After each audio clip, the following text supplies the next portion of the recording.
This podcast is brought to you by absolutely no one. We have no sponsors and no one cares.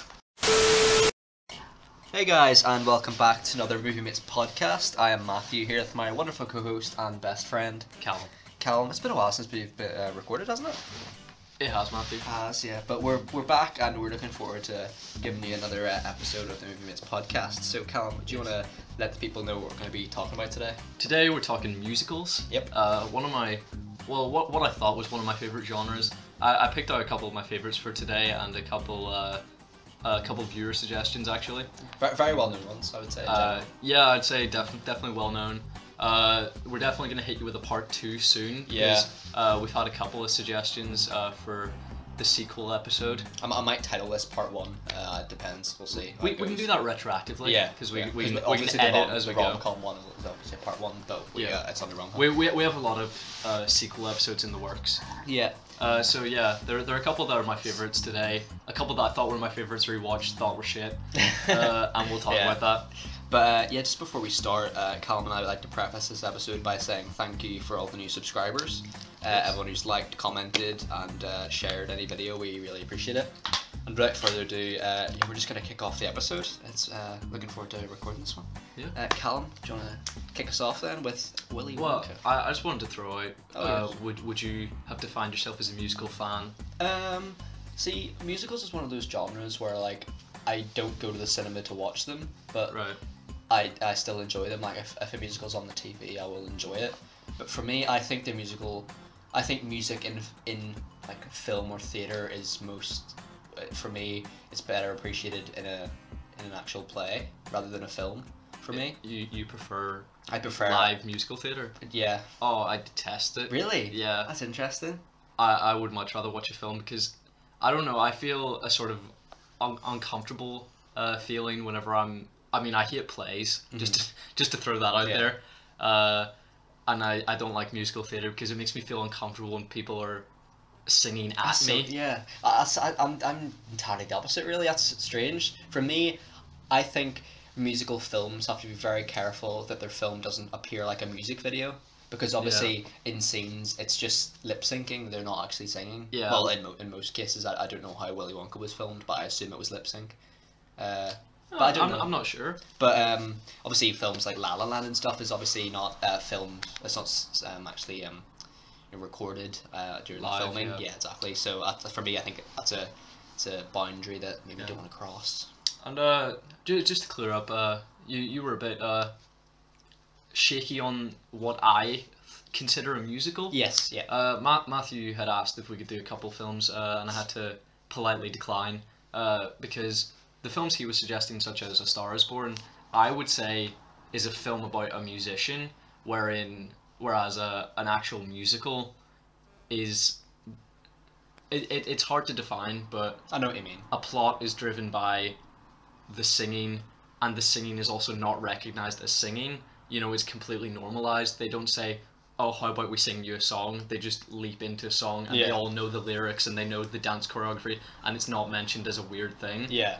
It's just completely normalized in the context of the universe. That was well put. Yeah. Which I agree. is what I detest about TV musical episodes. Yes. Which hopefully I can talk about one day. Yeah, especially with Riverdale. maybe with Riverdale season 4, we could put up a video essay or something on that. Oh, I would love to, because I do not hate anything more in regards to TV than a musical episode. I just don't watch the Riverdale musical episodes at all. I mean, because they're important for the show, because something happens at the end. Like they always like the involve Black Hood or something. Something significant. Yeah. But yeah, just that musical element does not fit within the context of the world that they've created, so it disgusts me.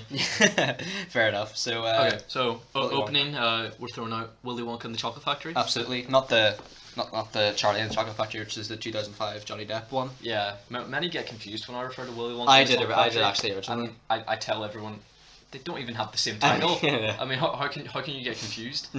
But if you want to kick us off, I have a ton to talk about. Shoot. It's so much worse than I remember. Is it? Yeah. Well, how so? I saw this as a child, and I just remember feeling a sense of wonder, of pure imagination. I like to call that. And no, this was really bad. Really? At points, yeah. It's just the first half hour for you. I know you had said you had struggled to get through it. I said to Matthew, you just have to keep trucking through that horrific first half hour. I think it's not bad. I mean, it's bad, but it's nothing really happens, really, does it? No, it's awful. I mean, there are a few comedic moments sprinkled throughout Yeah. that that have a bit of a dark humor that I'm accustomed to. Yeah. But for you, is that just 30 minutes not worth your time at all, really? Yeah, I mean, if they maybe condensed that down into 10 minutes and then just, went full at it with the Chocolate Factory, that is the part where it becomes a good film for me. Mm-hmm. Some of the worst child acting in history, I have to point out. Absolutely. I mean, just we're not talking about awful. we're not talking about like extras here. No, the I'm side talking. characters. I'm talking about awful. Charlie. I think Charlie's good. I think Charlie's okay. No. I think No, Matthew. He is awful. I think the worst one is Violet Beauregard. Violet, and also Mike TV. No, who's there's another girl. Veruca Salt. Veruca Salt. I think she's the worst. I'm sorry, Matthew. Do you think she's the best? She is the only good actor in this I film think she's aside the from worst. Gene Wilder. Did you think that she looked a bit like a young Billy Piper? Yeah, well, actually. Yeah. Actually, I never really thought about that. That's a good comparison. I thought Charlie looks a bit like A Butterfield. Really? I don't see as a Butterfield in that. No. You don't? No. I do. I don't know. It's just... But I was just. I can't believe you don't like Veruca Salt. She's no, it's not that I don't like her. I just think her performance is the weakest, other than maybe Augustus. Yeah. Well, he has nothing to do. Stop drinking from the chocolate river. I was like, that's great. But Veruca, What a name. she plays exactly the character that's written though. like spoiled Like brat. I think her performance is perfect. I don't think it can be faulted whatsoever. One, she's in a musical, so the acting is already over exaggerated, and two, she is playing exactly the spoiled, arrogant child that she's written as. So Yeah. I think her performance is incredible. Fair enough. Well, on Two very different takes. on top of performances, we have to talk about Gene Wilder. We must talk about Gene Wilder. Excellent. Incredible, yeah. I think he's amazing. Did you know Roald Dahl hates this film beyond belief? Why?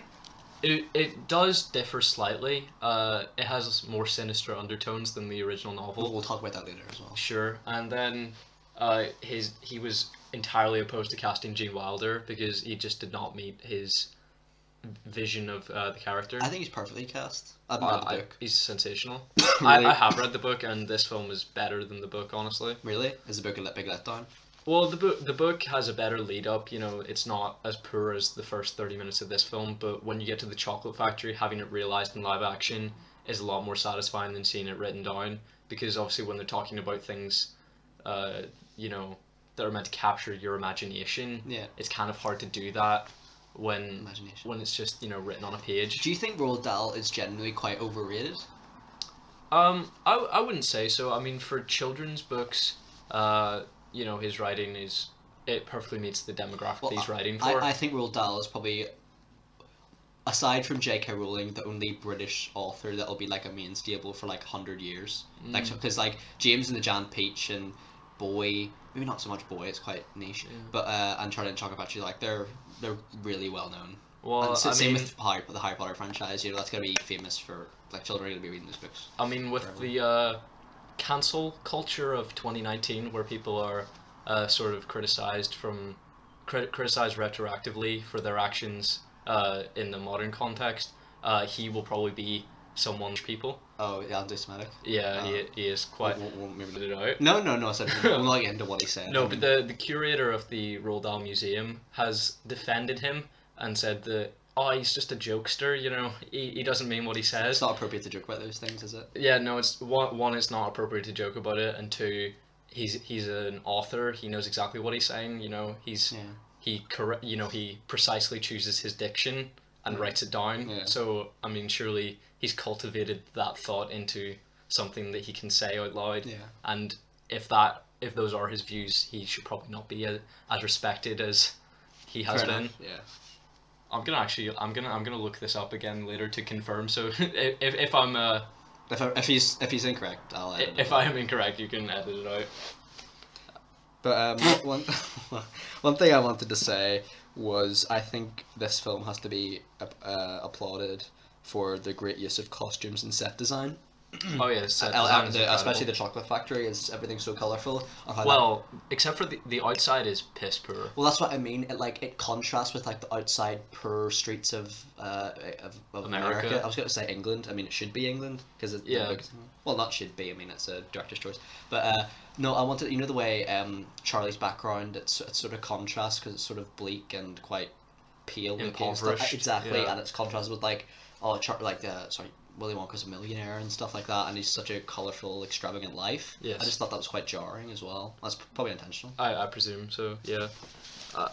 I mean, I just wanted to mention the shopkeeper is. The Candyman. Yeah. Yeah. It's quite uncomfortable with how close he is with the kids. I was about to say, like one thing I have a few points about that. Why are the kids so obsessed with candy? Most of it look. I'm not a big candy eater. I No. rarely eat like. Don't say candy, Matthew. Like we're I not rarely eat, Americans. like confectionery and sweets, Yeah. but like when I do, like I suppose okay, that's I why like the it, but obesity rate in America's higher. yeah, but like It's true. yeah, yeah. Yeah, yeah. you know. One thing I wanted to say was sorry, I'm trying to compose myself. Yes, one thing I wanted to say was like the kids are just so obsessed with candy. Yeah, Like, I it's don't get weird. it. It's so, and it looks so. It's obviously fake candy, but it just looks strange. Yeah, I agree.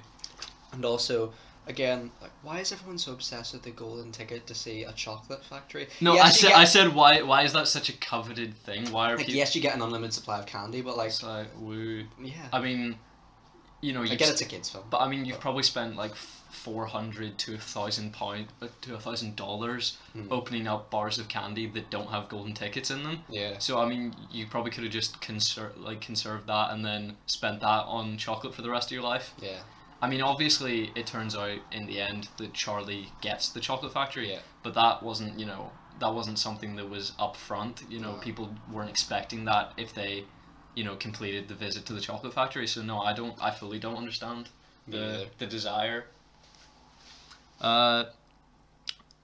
Yeah, it seems weird to me. That this is, I mean, again, this is a kids' film. Like we do this all the time, Yeah. but we It's look just analytical brains, yeah. we look at films of any kind with the same analytical criticism. like this is something we tend like we don't want to seem like we're slating every film. Like there's great films that we talk about that we Shit on. shit on Yeah. and they're good and we like them. Yeah. Like X-Men First Class is an example. I remember in the X-Men Yeah. episode we slated that film, but it's Yeah. it's one of my favorite superhero films. Yeah. But But I mean, just such a nitpick comment is, it just seemed odd to me that the grandparents happened to marry people with the opposite gender name.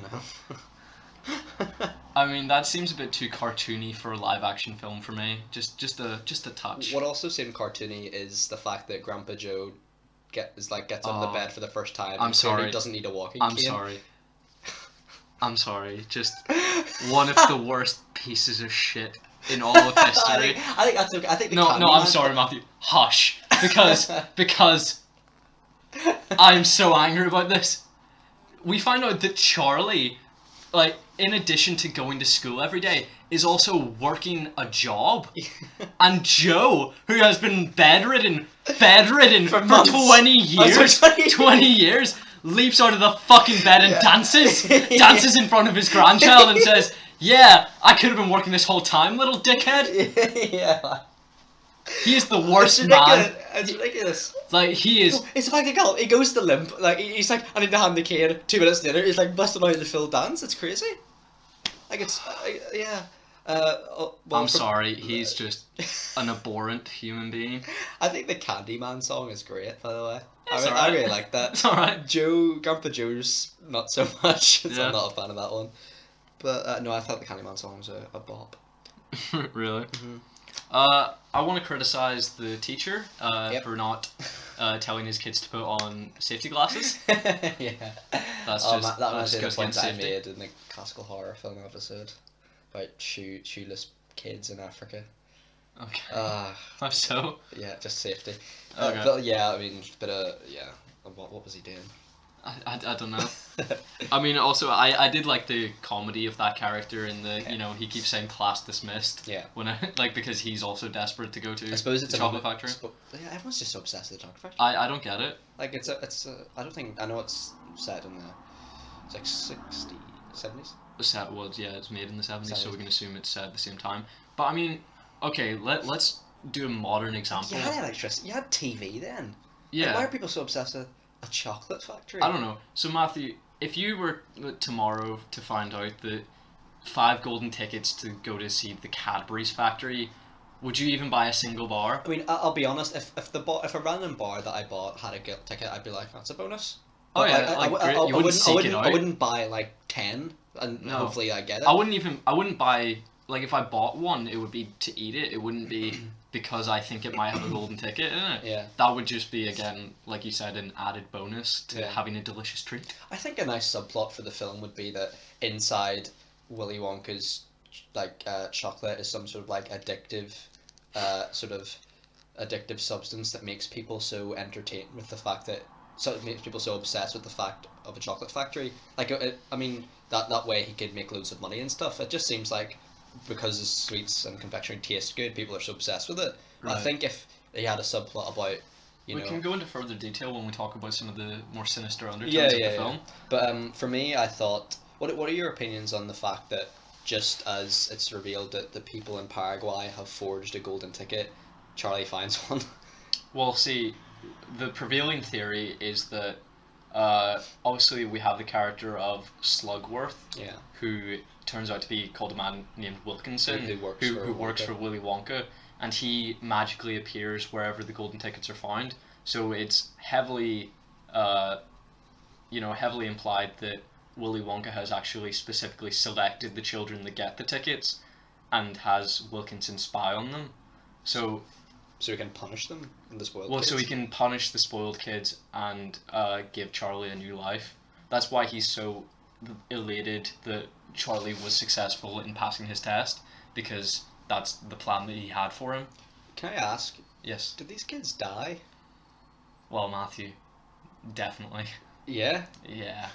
Those kids are dead, Matthew. So I just thought, Augustus Gloop's probably he's probably dead. Yeah. I mean, what is it? Violet's probably gonna explode. Yeah. Veruca went into the furnace. She's in a friend, so is her dad. Yeah. And what's the little kid's name? Who was like Mike shot? TV. He's just small for the rest of his life. No, but I mean, you see the Oompa Loompas take them away, so I mean, they could just be like shot out the back of the factory as well, you know. But no, Matthew, there's obviously heavy implications that Willy Wonka is a serial killer. Yeah, there is. I mean, there's so many allusions to it. I mean, we can skip to a couple of those now, but when Augustus Gloop falls into the river, he very dryly says, "Help, police, murder." Yeah. And he pushed Augustus Gloop into that. Yeah, if you watch that closely, he pushed him in. And he's the one that, you know, he sort of riles the kids up to behave badly. Yeah, and especially, like, you can see, I think, you know, the tunnel that they go through? Yeah. Like, that's where he, like, really shows his inner self, in my opinion. Yeah. Also, another visual fact, on the boat, there are only enough seats for the entire group minus Augustus and his mother, so that means that he planned that Augustus would be kicked out. So he probably is a serial killer? Oh, 100%. I am so confident. I quite like that. It's quite dark. I wish they would officially confirm it, because in my mind that is definitely true. I don't know if we're like flattering Dal in the movie by saying that. Oh, Dal. If it was intended. That's why. But that'd be great. In this film, you know, I do believe that was an intentional direction by the director and the writer.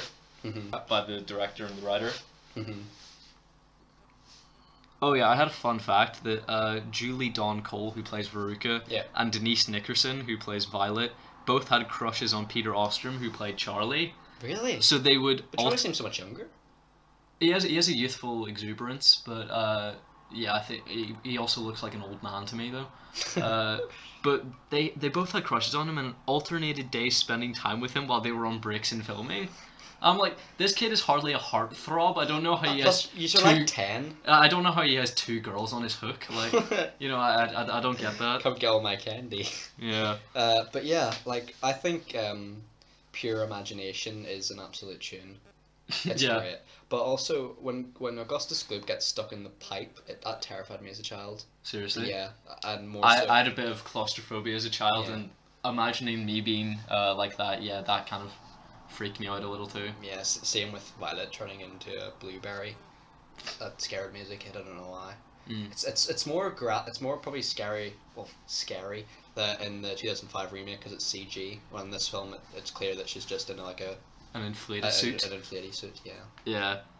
I want to talk about Mike TV's introduction because his dad talks about getting him a gun at age 12. Yeah, and he's dressed like Sheriff Willy. Yeah.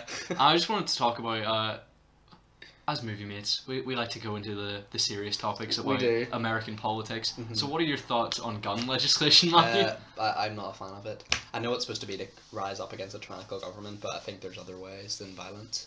Yeah. I don't agree with guns. Plus, if you look at the statistics of, you know, like even school shootings and stuff, for example, it's not kind. I don't think... I don't condone it. I don't think anyone is more protected by owning a gun. No. Because then you're just another person with a gun with the likelihood to shoot someone. Yeah. So yes, or get shot if someone mugs you. Yeah, so if they outlawed all guns, the only people that would have guns are serious criminals who you couldn't protect yourself from anyway. Yeah. And the police, who obviously should have a right to bear arms, probably. Yeah, probably, yeah. But like, yeah. If you think this is a bit controversial, you can... No, I agree with you. Cut this out. I agree with you. Yeah. But, yeah, like... I don't know. It seemed a weird because that was the bit that struck me was like, oh, this is set in America. Yeah. Because I was just like, guns? Yeah. In England? But yeah, for you, does it change the quality of the film that's set in America? Because it seems like a very English environment, is what I mean. Like, it doesn't seem like you have much like confectionery stores like that in America. Yeah. Yeah, it confused me because I'm so used to the American accent, I just tuned into it and not realised that they had American accents. Yeah. So in my mind, I was like, oh, why is it the Willy Wonka's American but no one else is? And then I realised, oh shit, literally everyone else is American. The Northern Irish accent that we're used to and hear every day is more similar to American than English. It is much closer, yeah. So, yeah, I was floored. I wanted to ask you about, Charlie obviously buys the candy bar that is the winning, that has the winning ticket, with money that is not his. He finds it in the street, doesn't he? Would you feel guilty if you paid for a chocolate bar with someone else's money and then it won? I would feel like total shit. I suppose, yeah, you would. I would feel awful.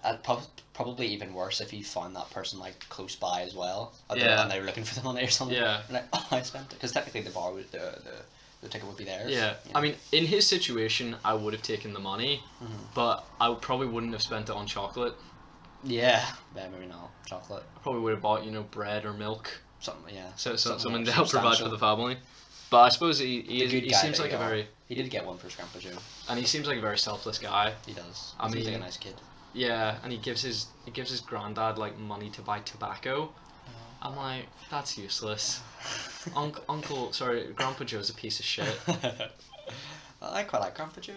Grandpa Joe apart is from a horrific person. Apart from the walking cane lie. No, Grandpa Joe, I'm sorry to anyone listening to this who likes Grandpa Joe, but Grandpa Joe is a horrific piece of shit. Yeah. Well. Not once does he, inspire Charlie to do something good. He in fact brings him down to his level by having him drink the fizzy lifting drink, which is what nearly one of the laws that were broke. Yeah, and he calls Willy Wonka a crook and says, oh, you absolute crook, like, how could you do this to poor Charlie? Come on, Charlie will give the everlasting gobstopper to Slugworth. I'm like, what are you talking about? You were specifically told not to drink that, and you encouraged Charlie to do it, nearly killing him. And now you have the cojones to accuse Willy Wonka of being a crook. Yeah. Grandpa Joe's made some mistakes in this one, hasn't he? He's the devil. He is Satan. I wish he'd fucking flown into that fan. Oh, poor Grandpa Joe. I mean, yeah. I just wanted to say, this film brings me back to my childhood a little bit. Does it? How so? One day, in primary school, I believe it was P4 there and about, we had World Book Day, which is a day in I assume it's just the UK. Where, it might be in the US. I don't know. Maybe where in primary schools, for the most part, you dress up as your favourite fictional character and come into school. Who did you dress up? Grandpa Joe? No. My brother dressed up as... Not keeping it in. But the costumes, I have to give props to my mother. Did she nail it? She nailed it. Stitching? Well, no, just a nicely curated costumes. My brother won best for his Oompa Loompa. Yes, and as Charlie, I had a golden ticket. I had a little dance. Oh, You know, I did. Did you? I've got a golden ticket. Oh, you know, did, I had a bit of a jig. Oh, of course you did. I love it. And yeah, that just gave me a feeling of a warm sense of nostalgia That's when nice. I was watching the film. That's a nice thing to have, you know. Yeah. One thing I wanted to mention was I sort of feel bad. I do feel bad for the Oompa Loompas when Veruca is wrecking the place at a tantrum. Veruca is such a piece of shit, but that is exactly the character she's meant to be. Yeah. Fair. I don't know if it's the writing or if it's the actor or if it's just a flaw in the character, but Grandpa Joe just is irredeemable.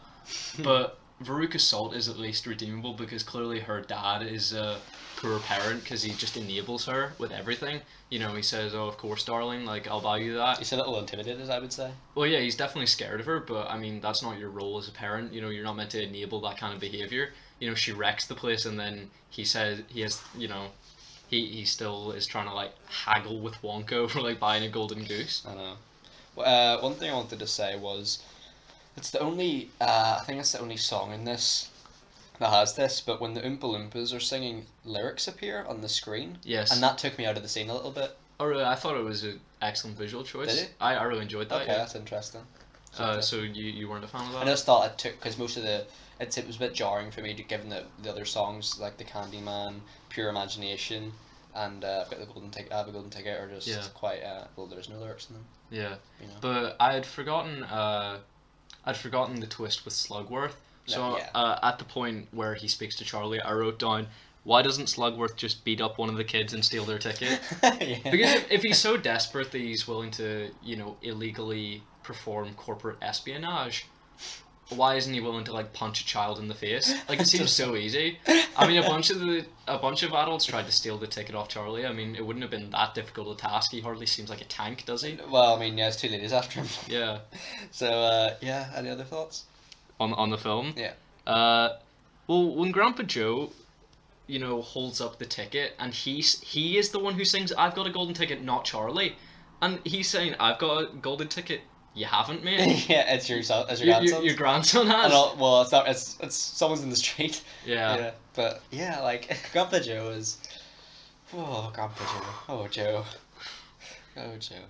Reminds me a bit of John Hurt. I said that to you, didn't I? Yeah, you did. Yeah. And I said to you, I mean, I don't see that whatsoever. Fair. But I did say to you that they really shouldn't have waited so long to introduce Willy Wonka, because he's by far my favourite part of the film. Yeah, he's not in it for the first 40 minutes. Is I think that's a big mistake, honestly. What did you think that World of Pure Imagination was a bit sinister? Even that. Definitely even that one? sinister undertones. Yeah. I mean, obviously running throughout the whole film, and I genuinely do seriously subscribe to the theory that he is a serial killer. Even when Augustus Gloop gets sucked up into the tube. Yeah. Like, there's no. He's so blasé about it. You know, the fact is, like, I think it's almost timed that he Oh, pushes yeah, him in, because definitely. like no one gives the instruction to suck. That sounds bad.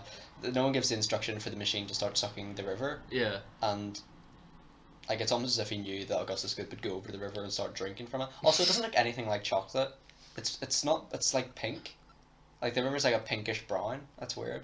But no, I don't know. There's definitely sinister undertones, isn't there? Yeah. Definitely. What do you think of the lighting in the boat scene? I thought it was spectacular. Yeah, me Really too. well done. Really well done. It was sort of Doctor Strange-esque, Very you know, much so. with the sort of drug trippy psychedelic It's light definitely, show. you get to see into his mindset as well. And obviously, when it's revealed that Slugworth is actually an employee, you know, in the bit when Willy Wonka shouts at Charlie, Yeah. and Charlie starts to cry almost. Like, apparently, like, they didn't tell Charlie, the kid, that Gene Wilder as Willy Wonka was going to shout at him, so those two are 100% like natural. And I heard Gene Wilder hated recording that because he doesn't like shouting at kids. he doesn't like shouting at kids. Who yeah. could blame him? Yeah, I mean, well, no, I would have He's loved such it. a nice guy as well, it seemed, outside acting. Gene Wilder? Yeah. Yeah. I think he did quite a bit of charity work. Pity he passed away. Yeah. Great talent. What I don't understand is that Veruca is really rich, so I don't know why she had the agenda to give the everlasting gobstopper to Slugworth. Mm-hmm. I don't understand her motivation for that, No, me because neither. she's minted. Yeah. So Well, yeah, what did she hope to gain out of that? I don't know. Like it was a weird one. Like, do you think? Like, do you think that Willy Wonka like designed each sort of each room and each event, so to speak, tailored to each individual child? I do, yeah. And then obviously we have the Oompa Loompas who are singing, you know, pre-prepared, like Yeah. ironic songs about their demise. Yeah. So I mean, I think he had an individual murder room for each one of them. So like obviously, Violet's was the gum. Yeah. Veruca's was the geese, golden goose. Yeah, because and he then knew that her Mike's- arrogance would defeat her, and yeah, who has a TV room in a chocolate factory? I know. Obviously, that was, you know, a ploy to lure him. Yeah. But any other thoughts, buddy? Like, you know, with the scene where with the fizzy lifting drink. Yeah. I just had a thought that, you know, the way almost the entire screen is covered in bubbles. I assume that was just to cover the wire work. Probably because that would have been quite noticeable on camera. Yeah, I mean that was back in the bad old days of visual effects. 70s, yeah. I think the visual effects are okay in this film though. Yeah, no, they're not bad. I would say probably my favorite scene in the film is the scene where Willy Wonka yells at Charlie. Mine too. Good day, sir. Good day, sir. You lose. Yeah, it's really well I love acted. that. And just both of them seem so surprised that they get into trouble for completely breaking the rules. I mean, would you ever break the rules of something and then, you know, not just act surprised, but be genuinely surprised? Yeah, like it seems like it's a genuine reaction from Charlie and Joe. Yeah, I mean, like I both always Charlie's just kids, so. assume that I'll get into trouble for, you know, even following the rules. So like I'm always of the mindset like, oh, if someone tells me off for doing something, I will not be surprised. And they were like, what? I know. Like, fair enough. Like, Willy Wonka's probably a serial killer. But anyway, apart from that, like, Yeah. he's invited you into his home, so to speak, Yeah. and his business. And you've shat all over that with your disrespect. Yeah, Grandpa Joe. Yeah. And what did you think of the Great Glass Elevator? It's very spectacle. I mean, I don't really understand how. I understand how an elevator could go side to side on a track, yeah. but how does it go side to side in the air? Yeah, it's. I don't know. I mean, obviously, this film isn't one for realism. No, and it's probably going to be quite hard to film as well. The elevator. Yeah, presumably Nightmare. horrible. I mean, a lot of the compositing shots of green screen are genuinely horrific, but It's probably that doesn't look bad. But when they look down on the city and say, "Oh my God, it looks so beautiful from up here," I'm like, it looks. I mean, disgusting. yeah. No offense. I quite like the ending though that Charlie gets the factory as, you know, Yeah. as an outlet for his life, and so to speak. I'm you know. sorry about any background noise. There's currently a bin lorry outside. But yeah, do you have any concluding thoughts on the film, dude? No, that's all I have to say. Do you want to give a rating then? Oh, it's so difficult because the two halves of the film are so drastically different to me. Like, there's one film in there that's Charlie in the Chocolate Factory and one's the Willy Wonka in the Chocolate Factory. Imagine if they made this film but it was from the perspective of Willy Wonka. I love that so much more. That would be such a better film. Way better. Or it turns out that, like, I would actually love it if the Grandpa Joe was lying the whole time and it turns out Willy Wonka is like the older brother of Charlie or something. Yeah, I quite like that. that could work. In this film, you know, Charlie's dad, it seems, has died. Yeah. And he was... Or is ill or something. He's not shown really, is he? He's not shown at all, and I gleaned from it that he had died. Yeah. But he's in the 2005 version. So I would have loved, if they were taking liberties with the storyline anyway, that they just made Willy Wonka his dad. Yeah. Like that could be an interesting like that route as to well. take. Absolutely. I mean, it might be a little generic, but I don't know. That kind of wrapped up. That would wrap it up for me, as though, you know, he's earned the inheritance that he's getting from Willy Wonka through, you know, parental lineage. Yeah. For me, this film was probably an 8. I really like it. Really good tunes. I have to go with the first half is, you know, a 2, and the second half is an 8. So I'm gonna have to go down the middle-ish and give it a 6. 6, fair enough. Yeah, it's a good film. I think we could agree. Like, good for its time as well. I'd say almost all of the musical numbers are okay. Bar, you know, his mum's solo, because that's just Don't remind that's me. hideous. So yes, I'm just gonna pause this for a second, and I will be right back. Because his messages. So following on from Willy Wonka, we have High School Musical. Yeah. Uh, About that. as suggested by our viewer Thomas, Yep. who we hope is listening. Hopefully. We Hopefully did so. well. I did this for you, Thomas. Matthew neglected to do so. So instead of a review as such, I will be giving my opinions whilst also trying to simultaneously explain the plot to Matthew. And anyone who hasn't seen it. And he can comment on how it sounds from my perspective. Okay. So I expected to hate this a lot more than I did. I found it okay. For a Disney Channel original film, I didn't expect that much, if I'm honest. Oh my god, Matthew, are you okay? Yeah. Like, I did not expect much from a Disney Channel original film, so, you know, it was okay. Okay. I mean, I just have to say, you've seen Zac Efron's hair in this film. It's embarrassing, isn't it? It's very Bieber-esque. I was about to say the Bieber, but also the P7 cowl. Yeah. It was very similar. Mine was a bit more shoulder length, though. But, Zac Efron's really blossomed in later years. Yeah, I mean, as soon as he got a haircut and abs, you know. I mean, it works for most ladies. Yeah, you know, he zoomed to 10 out of 10. Absolutely. Okay, so Zac Efron plays Troy Bolton, the star basketball player. Is he even that tall? I mean, you know, Height's not everything. it's convincing. I'll give them that. You know, the basketball playing is convincing. His dad is the coach, and I have to say, whenever his dad is coaching him, his dad is meant to be like the star of the old basketball team, and then he came back to be the coach, and he's so shit. Is he mad? Like, he's so terrible at blocking. Like, he's trying to, you know, block Troy's shots, and he's absolutely dog Maybe shit. on purpose. I mean, Thomas and other viewers, please let us know down below if I'm doing justice to your film. I'm sure he is. Callum's a wonderful man. So Troy meets Gabriella whilst doing karaoke, and I don't know why, but he says I can't sing when obviously he can, and I don't understand why he would think being good at singing is something to be embarrassed about. Yeah. Like, this is a very huge theme of the film, that Troy is embarrassed to be auditioning for the musical because he worries what his basketball friends will think, his basketball playing friends will think, and they also, like, he's right, and they do kind of shame him for it. But I just don't understand how you can shame someone for being good at something. Yeah. That was just something that completely didn't connect with me. It should flatter him, like that's a talent. Yeah. So. And does Zac Efron sound like Zac Efron now, or does he sound like pubescent? Zac Efron? His speaking voice sounds the same.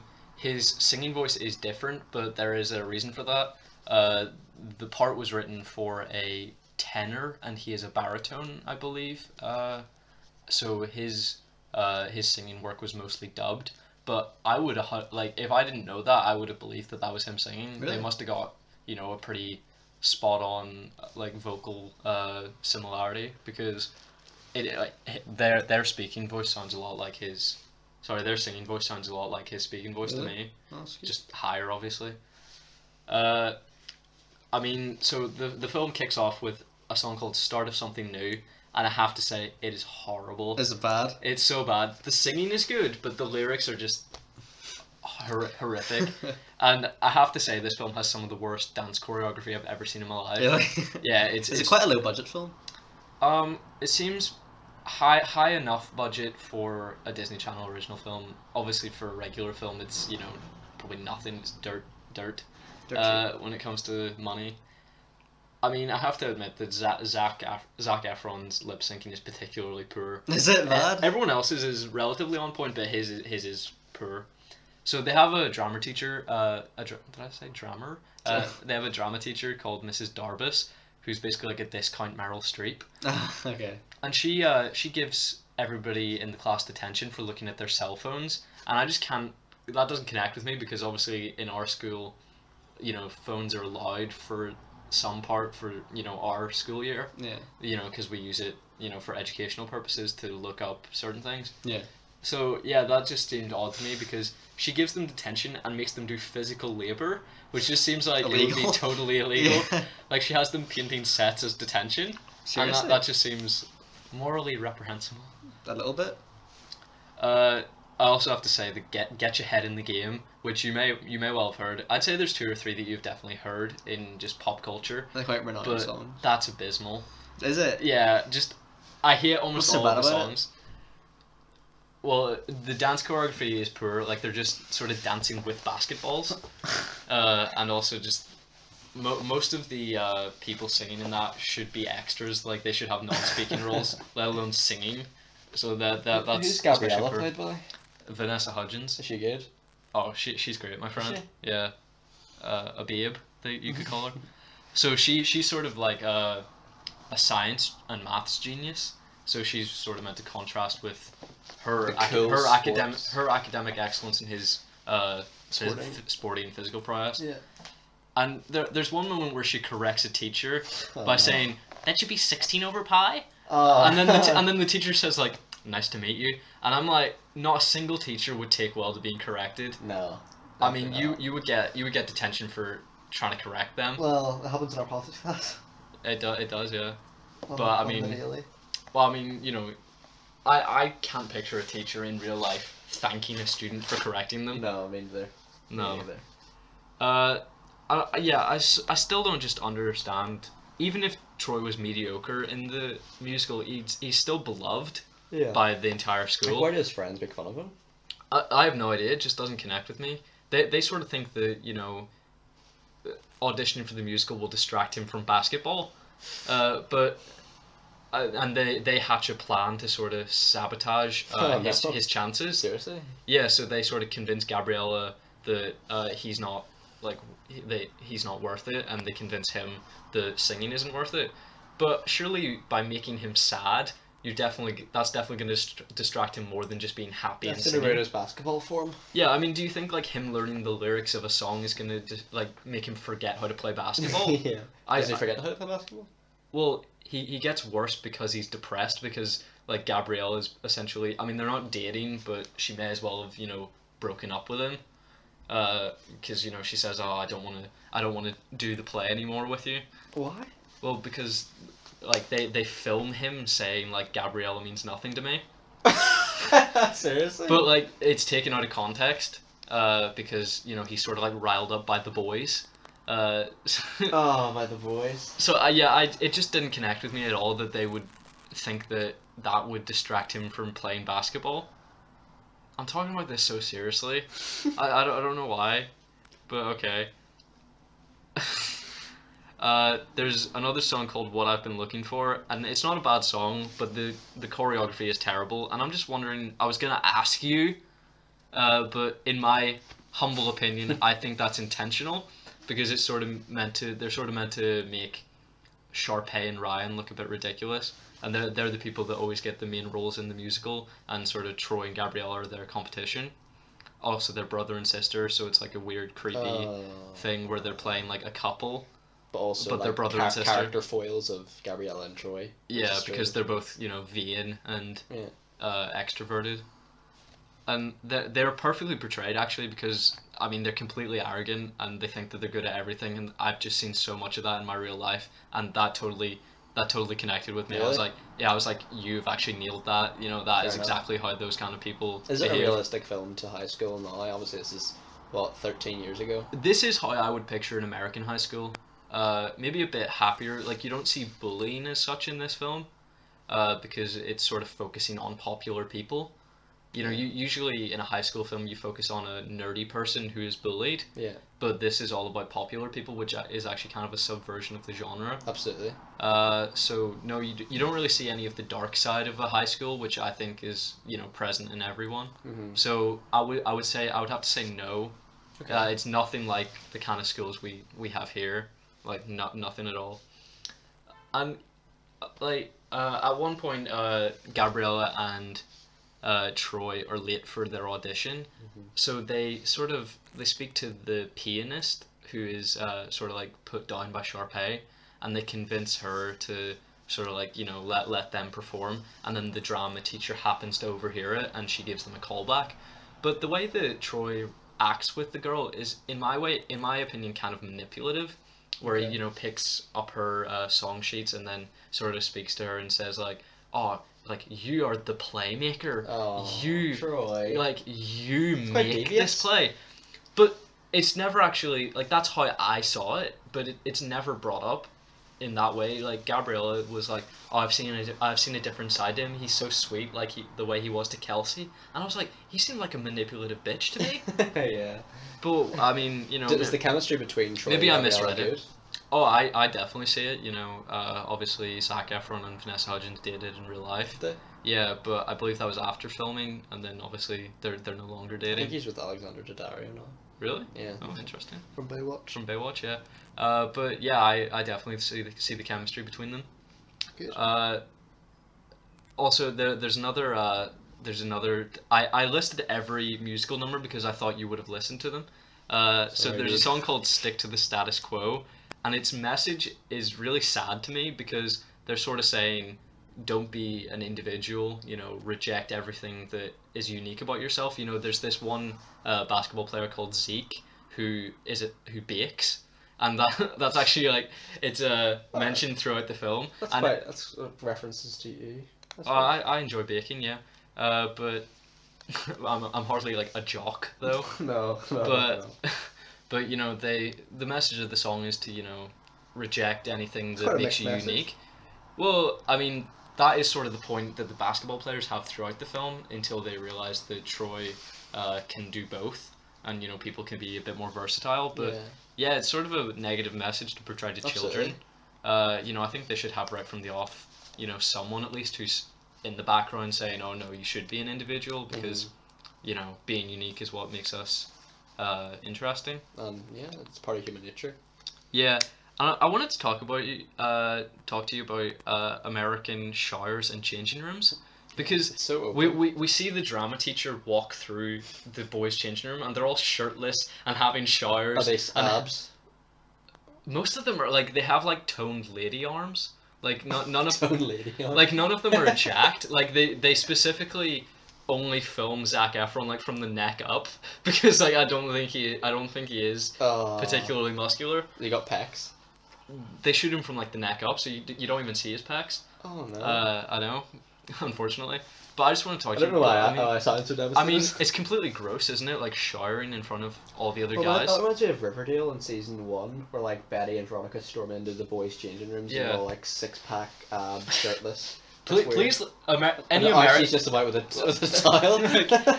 any American listeners, please let us know. Is that actually like how changing rooms are in America? Because for us, it's not that way. I mean, it's not that way at all. Like you'd get the occasional male teacher who'd come in and say Like take a shower, but take a shower, nobody like, does. Nobody does, and also like the PE teacher might say, right, changed 5 minutes, but like nope, like, it's not that open. Like everyone's quite discreet about it. I Like, know, no one's shirtless for more than 30 seconds. I don't think. Yeah, I mean, like, how sweaty, how, like, disgustingly sweaty are you gonna get playing a game of basketball? Oh no. I mean, like, do I've you never really, taken a do you shower really in need- school ever. Have you? No, absolutely not. I've heard a teacher do it. I was standing outside games. I'm not revealing what teacher it was, just in Okay. case anyone's listening. But like this teacher, who shall not be named, was in the shower singing. What were they singing, Matthew? Was it a recognizable I song? don't know what it was, but yeah, it was in the morning when I was sad and used to go out to the classrooms at 8:15. Sorry, no. Half an hour early? Sorry, 10 to 8 sometimes. I'm sorry, Matthew? Yeah, An hour early? sometimes just, Oh my just in God. case. I'm so sorry. Okay, so the next musical number is When There Was Me and You. It's a solo for Vanessa Hudgens. She tells the singer. She is a talented singer, yeah. She does a good job, but the lyrics seem kind of empty to me. You know, she sort of... almost all of the other songs are tailored for what's going on at that moment. Yeah. But really, that didn't really have enough of a connection to what was going on in the plot at that time. Mhm. So I thought that was kind of meaningless. Also,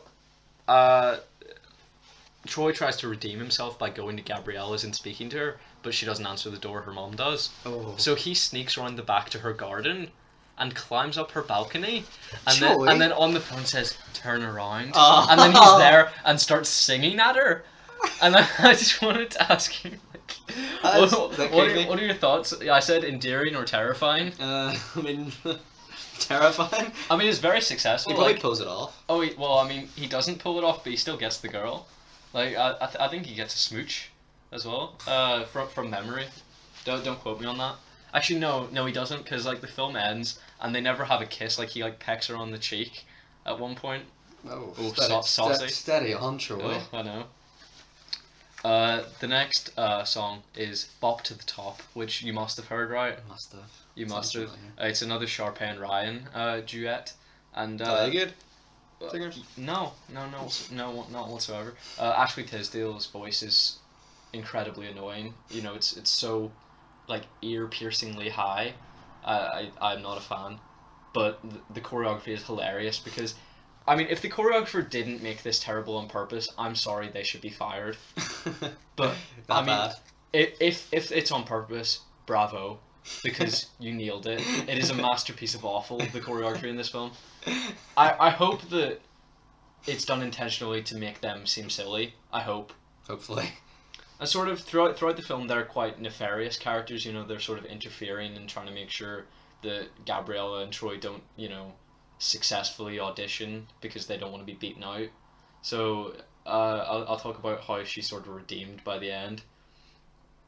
And then the last big song of the film, which is the duet, which is the final callback audition for Gabriella and Troy. Have I actually been talking about High School Musical for like nearly half an hour? Yes, you have. Okay, so they sing "Breaking Free" as a duet, and by this point the jocks and the nerds have come together, and they're watching the audition, they're grooving. They're, I mean, Everything's coming out no, but it's such it's a really slow song. So it's not a bad song, but I don't believe that high schoolers would be grooving to it because they all like stand up and like, oh yeah, like it's, you know, the kind of like, it's the kind of dance where, you know, you would like hold a lighter up and like move it back and forth. Yeah. Like, you know, like, you know, they're having a fun time, and I'm like, this is like a slow, depressing song. I don't know why this is your reaction. You're gonna dance at our formal. Oh yeah, we're having a school formal in April, like a prom. Yeah. And I'm known to bust a move. He is. I've seen him at the last prom. He did it. Oh yeah, like you know, depends on the ladies watching. You know, I mean, I don't know. I wouldn't feel any shame if I were you. You were nailing it last Oh time. no, I mean, you know, I want them to watch me. Of To seduce them. I'm leaving that in. You do you, Matthew. So the auditions take place at the same time as the championship basketball game. Oh. So what does he go to? Well, the nerds intervene and they sabotage the scoreboard, so there's a technical difficulty. So the gym is evacuated and Gabriella and Troy can go to the audition. But I mean, I had to note that the championship will definitely be taken off them after the investigation finds that like the nerds sabotaged it. Yeah. I mean, do they think they're gonna get away with that? Like, they've definitely committed a felony. Definitely. And at the end of the film, Sharpay comes up to Gabriella and says, "Okay, you know, I guess I'll be your understudy. Respect to you." So Thunder? it is not thunder. That's just a big van going by. Oh. But I have to respect her because, you know, she sort of changes her tune by the end of the film. But maybe it was thunder. It sounds like it's raining. It is raining. Maybe it was thunder. Maybe it was. I don't know. But yeah, I have to respect her by the end. Those are all my thoughts. What would you give really. that 10, dude? I would give it a 7 out of 10. Better than I thought it was gonna be. Wait, no, would I? Yeah. Maybe a 6 out of 10 because it's nowhere near as bad as it could have been. I had so many memories of this film, and I remember it being so much worse. And I expected it to be obviously even worse with a near adult perspective. But no, it's fine. Is it? Yeah. I actually want to check it out now. Really? I know this one I didn't watch. I mean, it's incredibly cringy, but I mean, like, what are you gonna expect? Probably intentional. May well be. Do you want to introduce the next film? So the next film we're going to be talking about is probably one of the most famous musicals Look out the window. in recent years. Excuse me, podcasters. It's absolutely lashing down. Yeah, that probably was Thunder. So yes, viewers. The next next film we're going to be talking about is Mamma Mia, 2007, 2008. 2008. So yeah, probably one of the most famous musicals of all time Yeah. in recent years. Do you have any notes on this? I have no notes on this. Okay, so we're gonna have to rely on Matthew for this. My opening point was this movie introduced many people to ABBA, I would imagine. Yes. And good, because ABBA are underrated and amazing. Yes. Like many absolute bops. You've sang a few when you were in your, I say when you were in your prime. In your prime, you are in your prime. Yeah. What was it? Money, money, Money, money. money, money, money is my Callum does my a favorite killer, ABBA song. He does a killer karaoke on that. I absolutely can't wait until me and Matthew can get absolutely drunk on my 18 coming up. It is indeed. We're gonna go to a karaoke bar. We are. With my brother. We're gonna sing. We're gonna drink. We're gonna laugh. We are. I can't wait. We are. I'm probably gonna throw out money, money, money because it is my karaoke song. I think Amanda Seyfried. Seyfried. She's great. I think she's a really talented singer in this. Yeah. Really good tunes as well. But I have to question her logic. How will she know which one is her father just by talking to them? Come on, Sophie. Oh, sweetie. So, one thing. Well, I suppose she just thought, I mean, you hear of that where you have that sort of instant connection with family that you hadn't met before. Yeah. So. But one thing I wanted to say as well, all of them are so well cast. Yeah. All the three dads. Incredible. I think Stellan Skarsgård's probably the weakest of the three. I suppose I'd agree. But- Actually, no, Pierce Brosnan. Pierce Brosnan's like the one that gets the most screen time though in two. In the second one, I think. Yeah, and that confuses me because he's without doubt the worst of them in my opinion. Worst singer. Oh. Well. No, he's incredibly terrible. Colin Firth's always called Harry. I love Yeah. that. I think Colin Firth's not really in it that much, is he? I mean, he's No, good. he's not. He's still good, though. That much. One thing I wanted to say, Meryl Streep. Now, Meryl Streep's one of those actresses where you hear about her loads, but I very rarely see her in a film. Yeah, But but in this- my brother loves Meryl Streep so much, but I've probably only seen her in the Mamma Mia films. I think she's great. Yeah, she And is. a really talented singer Yeah. for an actress. Really talented. And, like, I think, although many people criticize her singing, like, she's still good. Like, she's Really? not a Has singer. anyone criticized Meryl Streep? I've just heard a lot, like, I've had notes, like, a lot of people criticize her singing, apparently. Oh wow! I think she's amazing.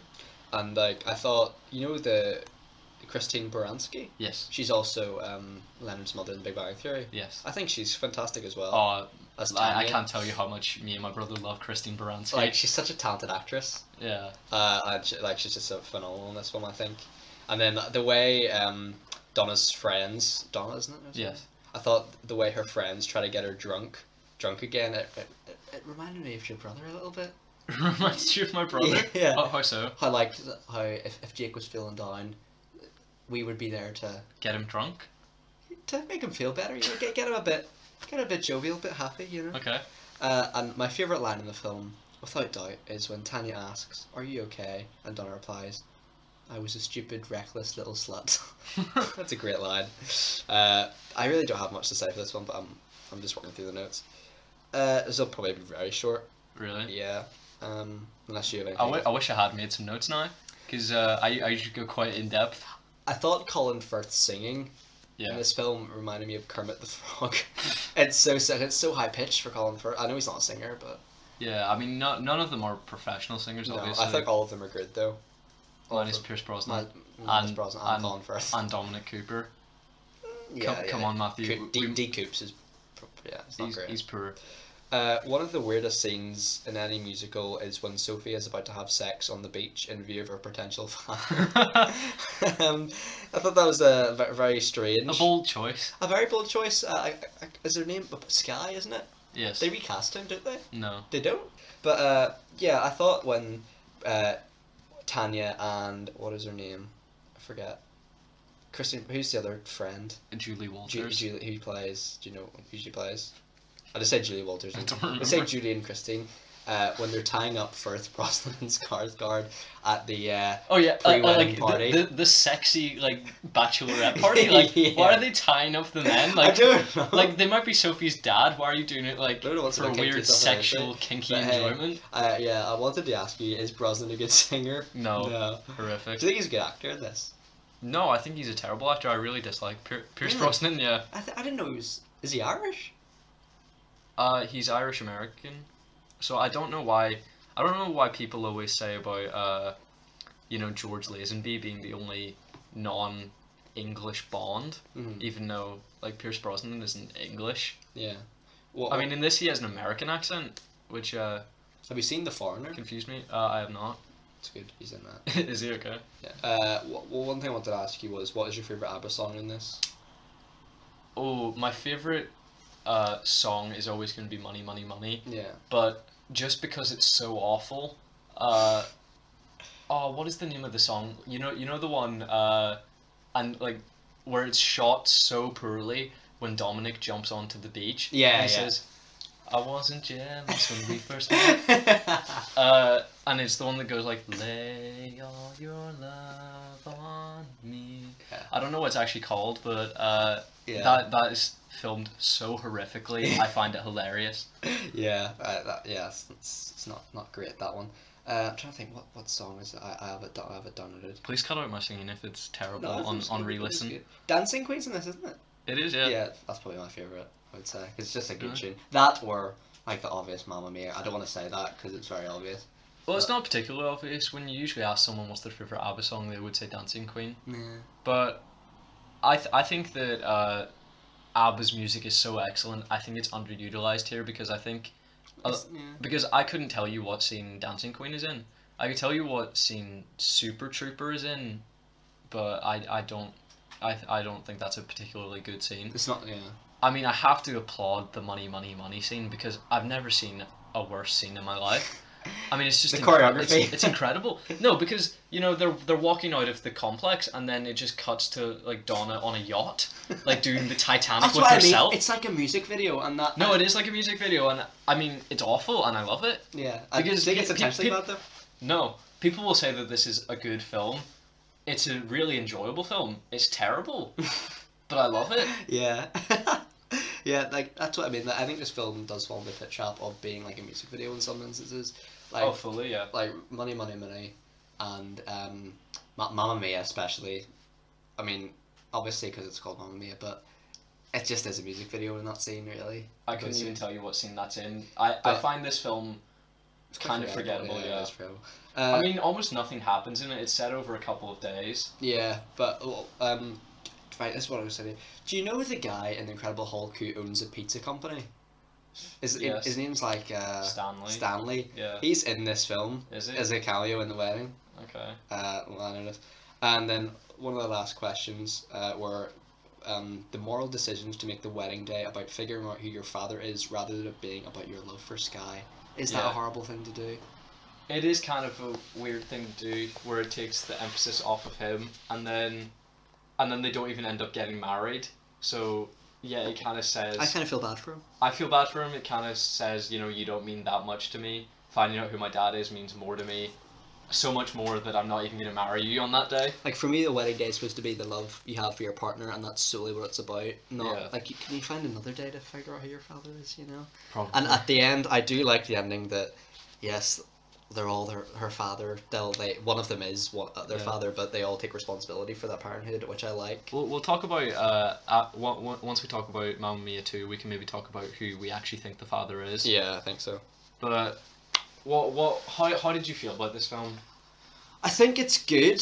I think it's forgettable, but like I think the cinematography especially is fantastic because it's obviously shot in Greek islands and stuff. But It's never explained how Donna is literally able to buy an island though. I think because she's a formerly successful singer with Tanya and Oh, Julie Walters. I mean, if you watch the second film, I mean, they're not successful whatsoever. Yeah, they don't play a single like professional gig, do they? No, I mean, does she own the island or does she just own the villa? maybe she rents it, but then actually no, she That's doesn't. possible. But I mean, a lot of what's brought up in the sequel contradicts what happens in the first film.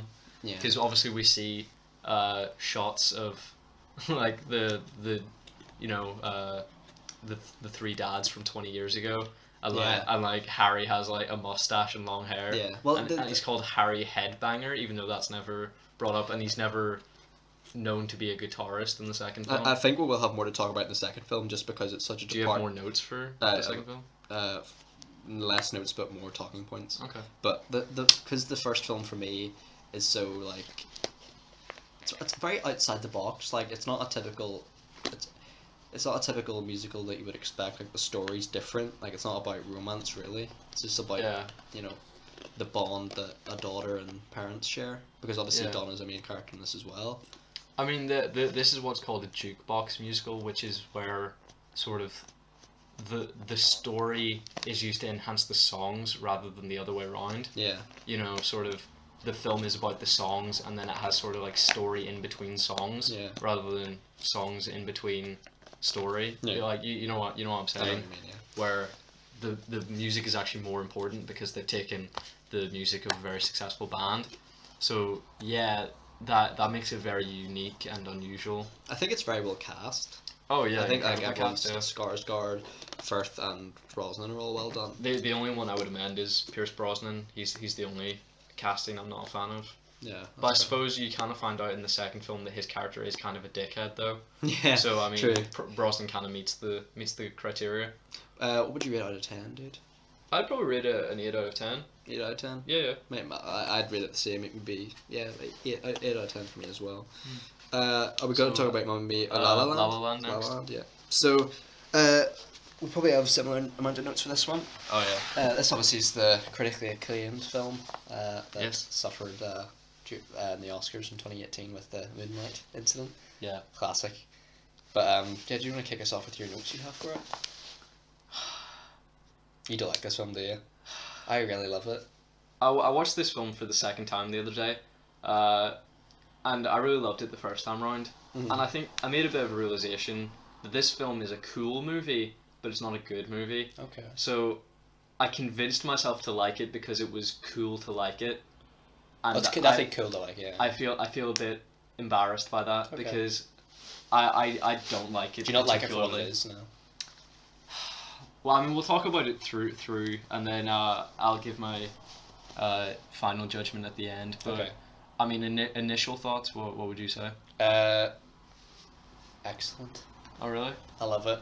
It's not so much a film. Like we've seen this story told so many times about struggling musicians. Yeah. But I think this film is really carried by Stone and Gosling. Like if you have if you don't have those two actresses, actresses, if you don't have these two actors, this film tanks, in my opinion. Absolutely. Yeah. Like I've never seen a performance as good as Emma Stone's from an actress before. Like this is Really? generally like Top notch. top notch. Okay. Yeah.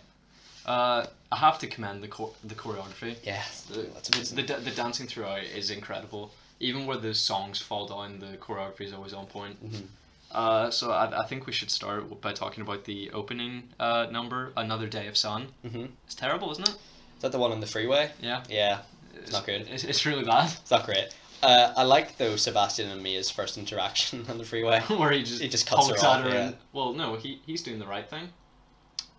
Oh yeah, sorry. 'Cause Yeah. she's just like parked in the middle of the motorway. Yeah, they're just like there's like He crosses honks over. at her, Yeah. she gives him Yeah. the finger. But yeah, I thought that was gold. Yeah. But what wasn't gold is probably the opening number. Yeah, Yeah, it's not great. I mean, it's okay. yeah. I like the choreography of like everyone on Dancing the on the freeway is cars. dancing on the cars and stuff. Yeah, but Yeah. you know, And I would argue that nothing happens between then and the next musical number, which is Someone in the Crowd, which starts in, the girl's apartment. yeah. And Is I that with think her and her friends, isn't it? Yeah. It's not too bad, but it's far too long. It's over 5 minutes long, and I think that's way too long when you have so many songs in a film. True. So did you enjoy that one? I mean, It's okay. Are we talking about the one of their friends? yeah, but it carries on through their apartment to them driving to them being at the house to the party, and then goes on for a bit and long. then people jump in the pool, and then it keeps going. You could have cut it when they were just getting ready for the party. I think. Yeah, when they get into the car, stop it there. Yeah. But no. I think they're at least the friends are okay singers. Like they're decent. Yeah. And I really appreciated the bold use of color. With every roommate had a different colored dress Yeah. that was unique to them. That's a good point. Like, correct me if I'm wrong, but I don't think her friends are seen again, are they? No, they're not. Bit of a waste of characters, maybe, is it? Because Oh well, I suppose they were maybe friends of convenience. Being her roommates. perhaps. So maybe when she becomes more successful, she doesn't need them Mm. because I mean she kind of seems like quite a selfish character. So I don't know. She seems like the kind of person to abandon friends after Yeah, she becomes well, successful. Did you have any points about that? No, none. No. No. My next question: do you like jazz? You like jazz? What is that from? B movie. Okay. You like jazz? I think Ryan Gosling's terrific.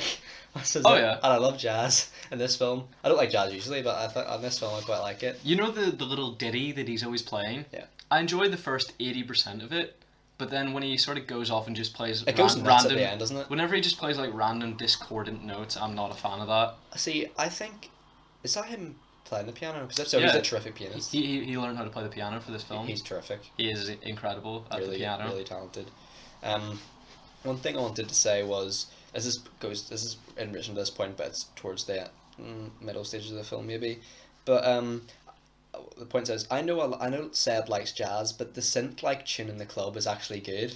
I think it's actually better than the jazz. And I know like it's not supposed to be that way because the jazz is like his roots, and that's what Mia wants him to pursue. But I think like when he joins the band and like starts playing like German techno, so to speak, it's actually good.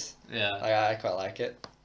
I mean, Ryan Gosling is just hilarious, isn't he? He's a fantastic comedic actor. I mean, he is not obvious with his humor, which is why people don't realize he's so funny. Even the double take when he sees Mia again is hilarious. Yeah, I mean, he is incredible. Yeah, really underrated. He is probably one of my favorite actors. I think he's one of the best actors in Hollywood working. Yeah, and he's burnt his way through every genre. Absolutely. So I've seen him in a ton of films, and I've gauged that he's Have you seen The Nice Guys? unbelievable. No, have you? It's good. Have you actually seen it? I've seen it. The full way through? Not full way through. Okay. 80% through. Okay. I didn't finish it. I wanted to get your gauge on whether Mia is unlucky or is bad actress. I don't think she's a bad actress. Really? I think she's just unlucky. But what? I don't believe in luck, but I think she's just But what about the scene where she goes into the the OC-esque show, the OC-esque show, and she says like, I have one rule, and that's that you follow my rules, capiche? Like, that's one of the worst acting pieces I've ever seen, which is obviously intentional by Emma Stone. I know, but when you think about it, like, she is such a good actress that she can play a bad actress. her final audition Yeah. is fantastic. I think. Oh really? We'll talk about that Really? later. Yeah, we'll talk about that later. I think it's great. Okay. So we move from several months on from her first seeing him in playing the piano to her meeting him again at the party. Yeah. And somehow both of them recognize each other despite having seen each other for 1 second several months before. You wouldn't recognize that. No, person, I mean, do you instantly recognize everyone that you saw for No. 1 second No. months before? I mean, I guess. Maybe a few weeks after because of Yeah. that incident, but not after 7 months. I don't know. Well, I didn't say. I said Sorry, several. sorry, Maybe 2 months after. Yeah. But I mean, to be fair, I do usually remember the people that are dickheads to me. And Yeah. she kind of says that he's been a bit of a dickhead. You know that scene where I think it's when they come home from the party, and Yeah. it's the song "I Want a Lovely Night." Is it called something like A that? Lovely Night, yeah. A Lovely Night. That is one of my favorite film scenes of all time, just because it's just genuinely beautifully choreographed. I said it's not that great a song, but yeah, visually incredible. Is this the tap dance scene? It's a bit where they're on the bench together, Yeah, and yeah. there's like he tap dances and stuff. Oh, it's I mean, you amazing. have to admit, like the song itself is kind of poor. Yeah, but, I think the beat's good. Like the tune's Yeah, good. yeah. And also that's obviously where the poster for the film originates. Yeah. In the background. But yeah, one of my favorite scenes of all time. Yeah, I'm kind of jealous of how good Gosling looks in a suit. I know, and he's such a great tap dancer. Like, I'm jealous. Yeah, Like, he rocks it. He's a man of so many talents. Yeah, like I think when they go to the cinema together. Yeah. And like he slowly goes to like hold her hand. Yeah. I was like.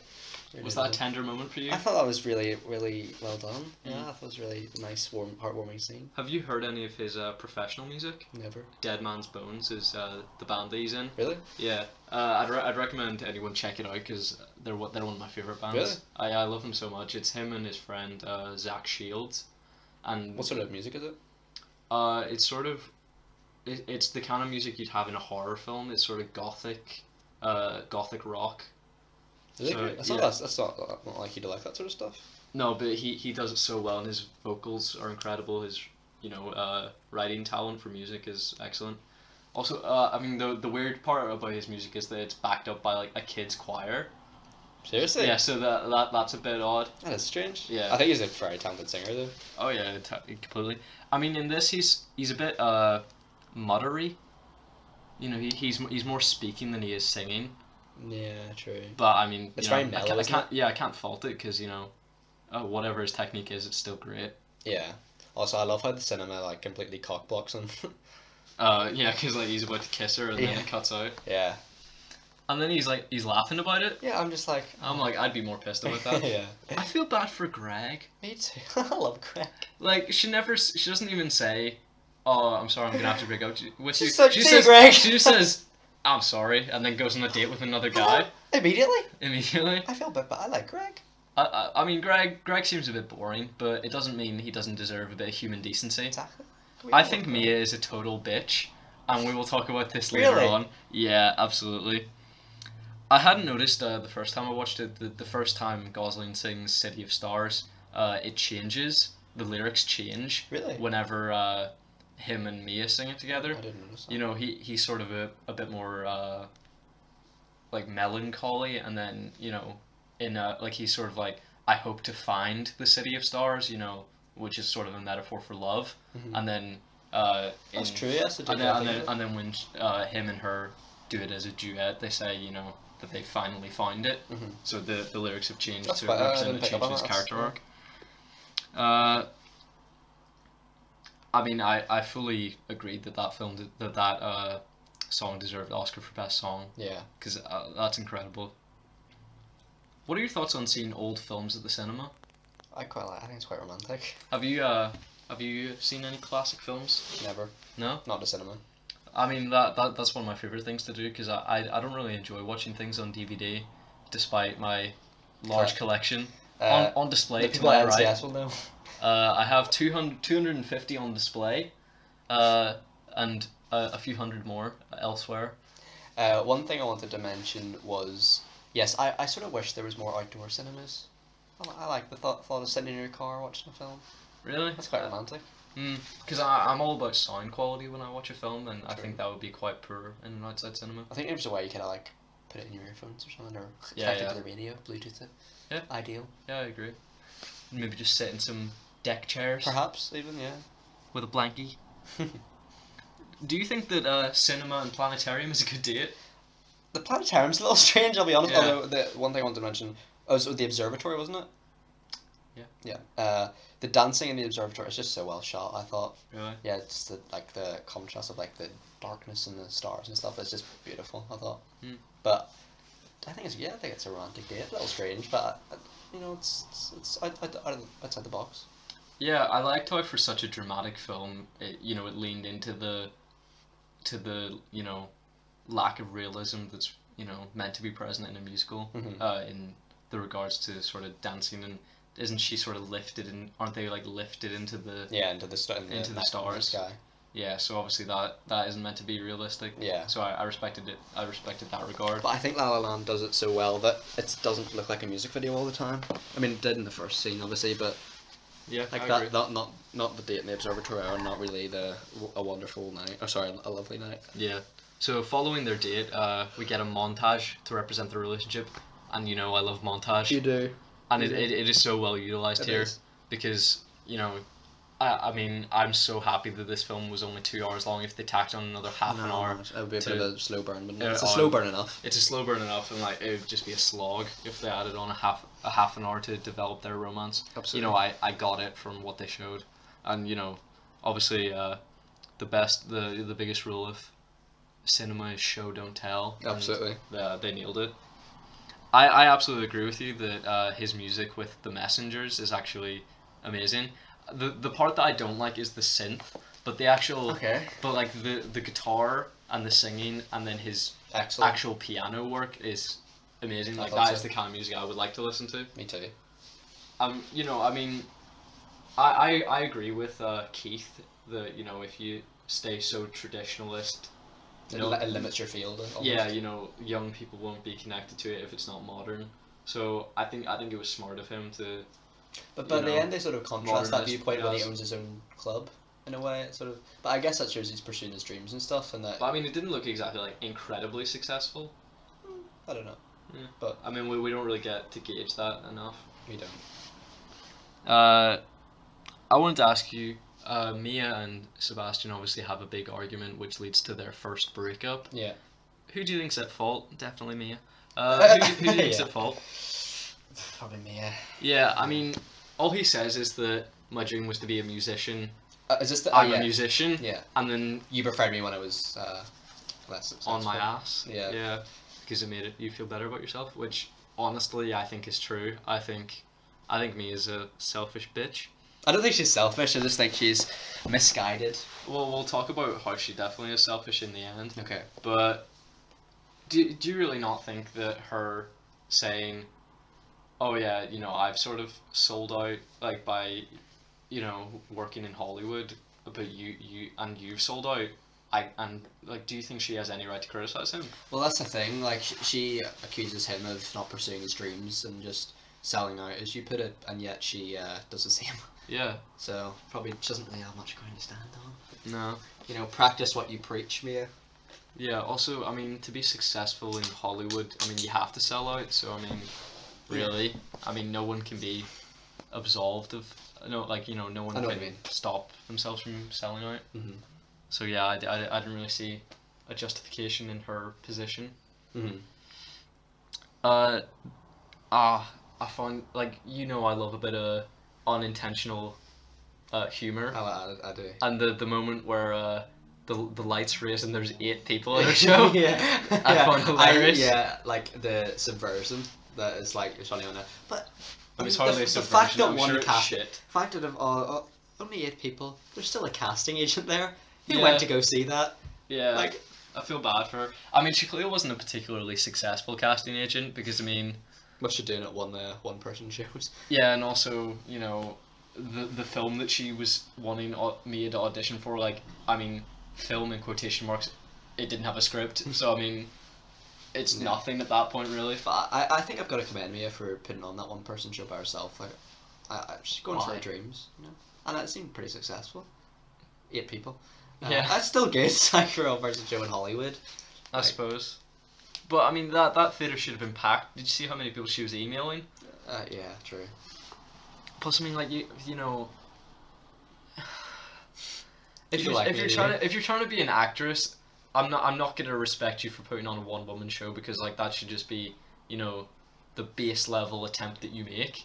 Mhm. If she had a really successful show, I would have respected her more. Okay. But no, I don't feel No. I don't feel much sympathy to Mia. Fair enough. Well, this is probably a bit later in the film, but I would have respected her more. okay. But no, I don't feel No. I don't feel much sympathy to Mia. Fair enough. Ending of the film. I love the audition's amazing. Really? I thought it was entirely unenthusiastic and I wouldn't have given her the job. Really? Yeah, I mean, Wow. like, who gives a shit about the bullshit story you're telling? Yeah, true. I mean, make it a bit more dynamic, you know. They didn't say the story had to be true, and hers probably wasn't, but, I mean, go for something a bit more interesting than my aunt jumped in a river. It's a weird story to go with in an audition, isn't it? Yeah, I mean, you know, if you're going for impressive and you're meant to be a storyteller, you know, tell something dynamic or fantastical. Yeah. I felt thoroughly unimpressed. Yeah, fair enough. Okay, so are we going on to slate the ending? We're going on the end of this. Okay, This is going to be quite so- long. So the moment that you wanted to talk about, you go when ahead. Seb walks past the huge poster of Mia, Yeah. when she becomes really successful, Yeah. reminded me of Spider-Man 2, when Peter's walking past like 100 Mary Jane posters. Do you know what I mean? Yeah, I don't know yeah. if that was intentional. But, well, It probably wasn't an intentional allusion to Spider-Man 2, but yeah, I suppose allusion to her success and fame. her huge success. Yeah, I didn't notice that until this rewatch. But yeah, I don't know. Give your thoughts in the end. I want to hear this. Okay, I've written a paragraph that probably won't make much sense, but it was sort of just my stream of consciousness. Shoot. Many people would have referred to this as like a so-called realistic ending. However, in reality, the relationship would have ended and both, and one or more. Can I start this over? Go ahead. This film has a so-called realistic ending. However, in reality, their relationship would have ended, and also one or both of them would have been unsuccessful in their careers. Therefore, the ending is only semi-realistic, making their attempt at realism pointless, as it's not the subversion that they think it is. Also, musicals are not meant to be realistic. It's a musical. Why are you trying to give it a realistic ending? And if you're gonna give it a realistic ending, make it realistic. They both wouldn't have achieved their dreams in reality. In reality, they would have eventually broken up, and one of them probably wouldn't have been successful. I do agree it's trying to sort of cross a bridge where it's trying to be realistic by having them not be together, but trying to be unrealistic by saying they're two very well-known people. Yeah, so I'm saying- Sebastian owns his own club. She's a very famous actress. I think the message of the film is pursuing your dreams and the sacrifices you have to make. But I'm saying, you know, either make it super unrealistic or super realistic. I don't respect, you know, the down the middle concept that they go with. But one thing I wanted to mention, it's sort of like I don't know who directed this. Damien Chazelle. Damien Chazelle. This is a cruel thing for the audience because the Seb and Mia kissing allows the audience to have a heartwarming scene, but when you realise it's just an imagination and they're not together, it's quite like, oh, well, this is quite... Wait, in the moment, did you think that was what actually happened? Well, I think from that perspective you could view that as what's actually happened, but obviously... If that's how the film had finished, with them sort of with kids in like the home movies, but the fact that it cuts back to reality proves that obviously that is what actually happened, that they didn't get together. And I'm not a fan of it, I'll be honest. What, the flash forward of what could have been, you mean? No, I'm not a fan of the fact... Either have them be together or have them not be together, and also, let's say, Mia not become successful, because I'm not supportive of bad actresses being, you know, heralded as goddesses in... Because, I mean, there's a lot of really successful actors and actresses that are clearly just terrible, right? That are just, you know, propelled through nepotism and through superficial things such as their appearance, you know. Like I think the talent has been taken away from acting. Okay. And I don't think that Mia was a good actress, and I don't think that she should have been successful. Yeah. Well, I think my preferred ending would be they're both together. He owns the club, and she's a singer in the club. Maybe. I think that would have been quite nice. What about yourself? Yeah, I would have liked them not to be together, and for her to come in. Maybe you know, she's been wildly unsuccessful, and she comes into the club just by happenstance and sees that Seb has become successful, because I have a feeling, obviously it doesn't show their breakup, but I assume that she became too big for her britches and abandoned him. Similar story to A Star Is Born, that one of them becomes so famous and that the other disconnects one's left them behind. from the relationship, and the other one's left behind, as you put it. Yeah, like... Yeah. I sort of do see your problems with it. I personally like the ending. Okay. But I can see your criticism with it. I think it is heartbreaking. Yeah. But also, like, there is positive undertones that, like, they're both... Oh, my dad's calling me. Pause. But yeah, in the regards to me considering Mia to be quite selfish, in her imagination of what could have been, Seb doesn't really get to achieve his dreams. You know, he goes with her to Paris. You know, she doesn't stay with him. He has to go with her. Yeah. And you know, he opens a club in Paris in her idealization, but you know, Is that quite a selfish thing for me to assume? Yes, I'm saying that she's clearly very selfish, because she wouldn't even visit Sebastian in Boise, but she, in her idealization of what happened, had him move to Paris with her. Yeah. So yeah, it Quite seemed demanding. like a selfish, demanding move from her. For me though, for a rating out of 10, I'll ask you what your rating is. What would you rate out of 10? Dude? I'll give it a 7. 7. I'd give it an 8.5. Okay. I don't think it's like the flawless film that everyone. Yeah, the I Oscars think everyone considered this film groundbreaking, but no, I don't see that. I mean, the point of the film is to reflect sort of classic Hollywood. Mm-hmm. So in that sense, how could it be groundbreaking? Yeah. So yeah, I mean that's Great film, my views on it. Uh, Okay, it's fine. Last one we're going to talk about quickly is Mamma Mia. Here We Go Again. Yeah. Do you have any thoughts on this film before I go into the notes? Well, I obviously have no written notes because I have seen this film. Well, I've just seen it the once in the cinema with my brother, and I loved it. I think it's not as good, personally. Really? I think the shock of Donna's death is quite jarring. Like, yeah. I didn't expect it. Yeah, no, I didn't know. I didn't know. You didn't know any of the context of Meryl Streep not really wanting to be in the film. No, not at all. Yeah, no, it was relatively public knowledge. You know, going in that was the case, so that didn't surprise me. Yeah. One criticism of the film I have is, do you think they're scraping the bottom of the barrel for ABBA tunes, given that they've used some in the previous, well, most of the good ones? Well, yeah, they used all the good ones, which ends up in them repeating most of the good ones. The only new one that I can think of is I Kissed the Teacher, which is piss poor. I think Waterloo's a new one. Was Waterloo not in the first I film? think so. Waterloo. That's such a it's so well utilized in this film. Okay. But yeah, one thing I wanted to ask is I really don't have much notes in this. Most are just like little insignificant quotes, like "He's still beating my vagina" as a quote.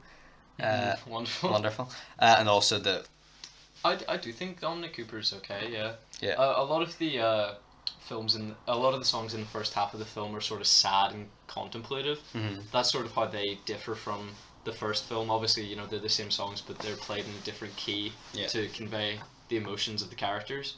Now, Callum, I know you're a big Lily James fan. I am a huge Willy. Do you think she's a good singer? An actress? I think she's a great actress. And Oh, she's singer. an amazing I actress. think Yeah. she's a good singer as well. Yeah, she's incredible. She does you it like all. a bit of Lily James? Oh, she's one of my favorite actresses. Absolutely. Did you know she's dating Matt Smith? Doctor Who? Yeah. Did not know that. Yeah. Good match, I think. Yeah. One thing I wanted to say, a bit of a nitpick, but a storm is coming to the island. Yes. Check the weather forecast instead of having an Yeah. outside party. Yeah. No, I agree with you, because she sort of sets up this elaborate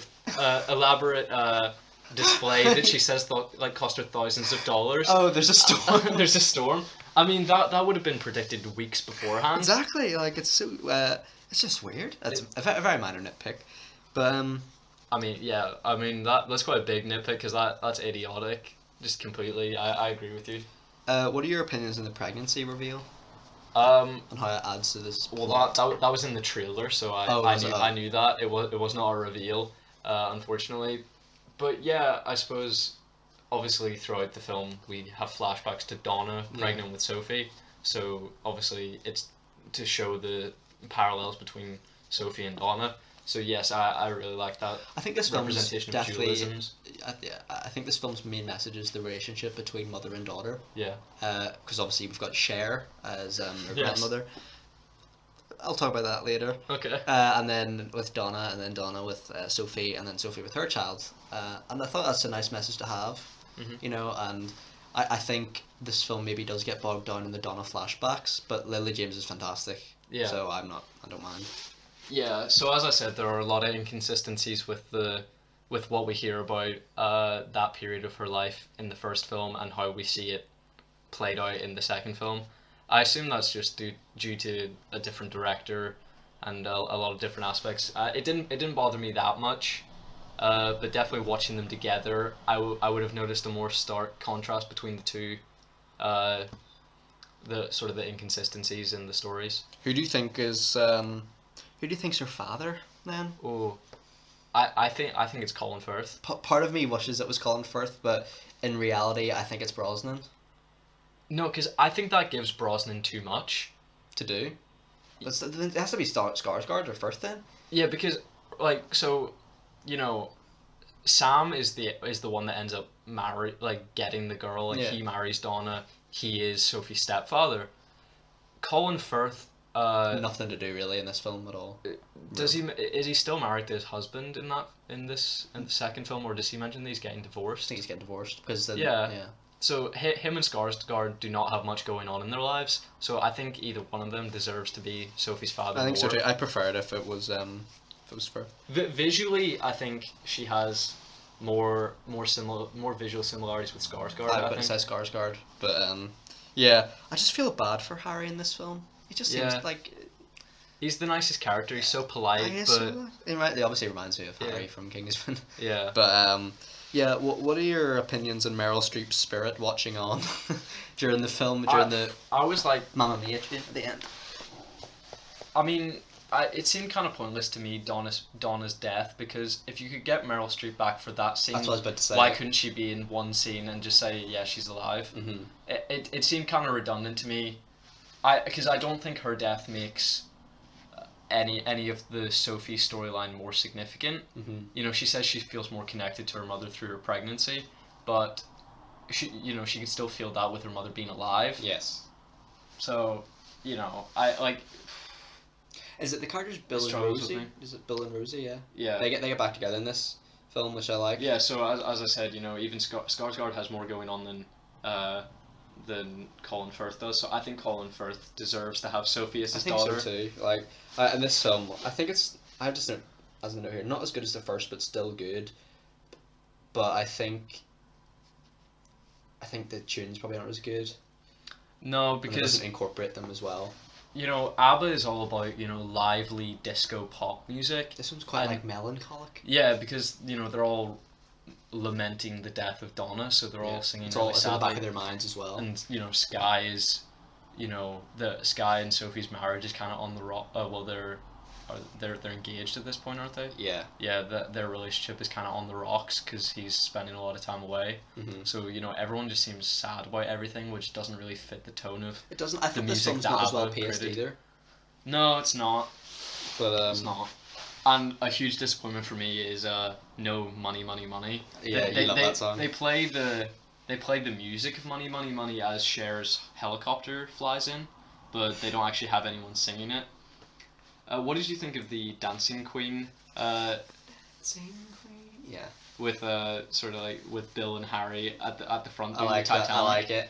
I like it. I don't know. I haven't seen Mamma Mia that many times. I've seen it 3 or 4 times, but I don't know. I felt a really weird sense of nostalgia for Dancing Queen. Like Okay. I don't know. It made me feel nice and That's a warm nice and film. fuzzy. A movie can do that when it's only a film. Sorry, film franchise with only 2 movies. Yeah, You know, that's a quality I think we can praise the film for. yeah. But I think Amanda Seyfried, Seyfried. great actress as well, good singer.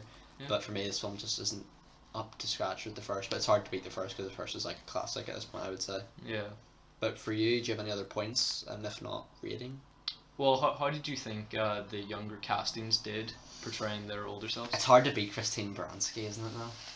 Yeah, but I mean, I think all the young castings are I think so, excellent. especially Lily James. Lily James was Oh, yeah. fantastic. Although the only one who I'm like, okay, they look absolutely nothing like them is Skarsgård's. Yeah, just That- he that- just has like that- a Bieber cut as well. He has a weird like Bieber. No, yeah, he has really long hair. Yeah, it's like a long. It's crazy. Bieber's was long back in the day. No, but I mean, it's like, you know, doesn't he have a ponytail? Yeah, as but well? no, but in the scene where like he's on the there's loads of scenes on the yacht. I'm trying to think. It's him and Donna on the yacht together, and it's like blowing in the wind. It's sort of long, but yeah, it's. I don't know. I guess is it intentional that Skarsgård's a Scandinavian actor and ABBA are a Scandinavian band? Is that I don't think that's you intentional. don't think that's no. intentional? No, I don't. I don't know because I think he's Swedish and ABBA are Swedish, I believe. But From memory, yeah. I don't know if that was a subtle hint to ABBA or not. I don't think it was. You No. don't know. No, but I'd say that's the poorest visual casting. But I mean, all of them. He gives All a of good them sell performance, it. I think, yeah. Yeah. So, rating out of 10? I would give it an 8 out of 10. I'd give it a 7. I think it's still a good film. I think it's definitely on par. I think I had Okay. I had more fun with it. Weirdly, Okay, even yeah. though it isn't a Was fun that a good film. cinema experience as well? It was, except there were some like old bitches singing. Which Dancing Queen. no, I mean they, you know, I hate people talking in the cinema. Even worse is singing. Oh yeah. I mean Was that a busy set of it? it was not. There was like 6 people in it, which is more embarrassing. I think like when you're just 2 middle-aged ladies singing Dancing Queen. Yeah. True. Do you want to do the outro? No, I'm good, mate. Well, Calum and I would like to thank you very much for listening to the episode. We've had a blast recording it as always.